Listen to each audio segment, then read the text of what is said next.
Под лучезарным небосводом, в сиянии солнца золотого, как символ мира и свободы, аллеют флаги над Кремлем.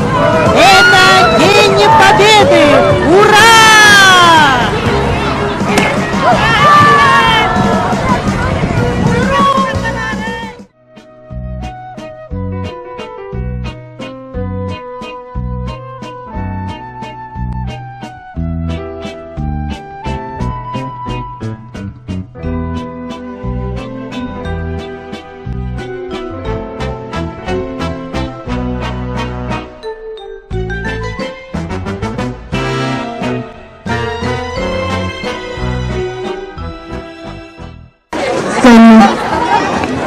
Летней ночью на рассвете Гитлер дал войскам приказ и послал солдат немецких против всех людей советских.